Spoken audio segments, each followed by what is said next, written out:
အားလုံးပဲမင်္ဂလာပါဒီကနေ့မှာတော့ကျွန်တော်ကျောင်းသူတွေအနေနဲ့နိုင်ငံတကာမှာပညာဆက်လက်သင်ယူမယ်ဆိုလို့ရှိရင်ဘာတွေကြိုတင်ပြင်ဆင်ထားရမလဲဆိုတဲ့ကိစ္စကို sharing လုပ်ပေးမှာဖြစ်ပါတယ်ဆိုတော့အားလုံးသိတဲ့အတိုင်းပဲနိုင်ငံတကာမှာပညာဆက်လက်သင်ယူတယ်ဆိုတာကအိမ်မက်ထိုင်မဲ့နေယူနေပြီးတဲ့ကိစ္စမဟုတ်ဘူးပေါ့နော်စနစ်တကျကြိုတင်ပြင်ဆင်ထားဖို့လိုတယ်အဲဒီတော့ဒီနေ့မှာကျွန်တော်ကအဲ့ဒီကြိုတင်ပြင်ဆင်ထားတဲ့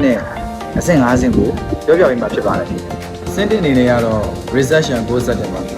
ကျောင်းသူတွေအနေနဲ့ကနိုင်ငံတကာမှာပညာသွားသင်မယ်ဆိုလို့ရှိရင်ပထမဦးစွာအနေနဲ့ကိုပင်နိုင်ငံကိုသွားမှာလေဘယ်တက္ကသိုလ်မှာတက်ချင်တာလဲဘယ်မေဂျာကိုယူမှာလဲဆိုတာကိုရွေးချယ်ထားဖို့လိုတယ်။ဘာဖြစ်လို့လဲဆိုတော့ university တစ်ခုနဲ့တစ်ခုက requirements တွေမတူကြဘူးခင်ဗျ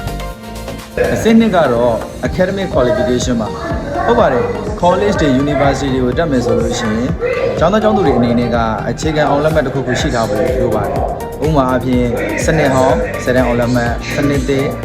စနစ်တန်းအောင်လက်မှတ်တွေဒီလိုမှမဟုတ်ဘူးဆိုလို့ရှိရင်ဘုခေတ်လူငယ်တွေကြားမှာရေပန်းစားနေတဲ့ဂျီးဒီလိုမျိုး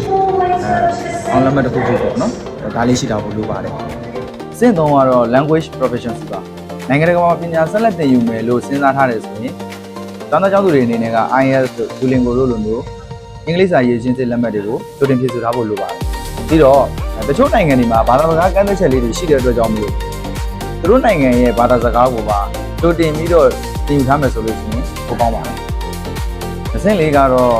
financial planning ရဲ့ document ဟုတ်ပါတယ်နိုင်ငံတကာမှာကျောင်းတက်မယ်လို့ရည်ရွယ်ထားတယ်ဆိုရင်အဲ့ဒီကျောင်းသားအတွက်ကျောင်းလာစာနဲ့နေထိုင်စရိတ်အတွက်ဘဏ္ဍာရေးအထောက်အထားတွေ recommendation letter တွေနဲ့ personal statement အတွက်ပေါ့နော်ကြိုတင်ပြီးတော့အချိန်ယူပြင်ဆင်ထားဖို့လိုပါတယ်အဆင့်5ကတော့ application and visa ပါဒီနောက်ဆုံးအဆင့်ဖြစ်တဲ့ကျောင်းလျှောက်တာနဲ့ visa လျှောက်တဲ့ကိစ္စကတော့အားလုံးသိတဲ့အတိုင်းပဲအင်မတန်လည်းအရေးကြီးတယ်အင်မတန်လည်းအသေးစိတ်ကြတဲ့လုပ်ငန်းစဉ်ဖြစ်ပါတယ်။ဒါကြောင့်မလို့ကျောင်းသူတွေအနေနဲ့အဲ့ဒီအဆင့်ကိုလည်း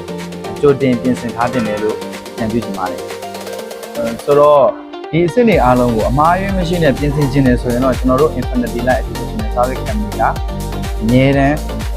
ညီပေးဖို့အဆင်သင့်ရှိပါတယ်ခင်ဗျာ။အားလုံးပဲဒါအသောနေ့တစ်နေ့ကိုပိုင်ဆိုင်နိုင်ကြပါစေ။ Bye bye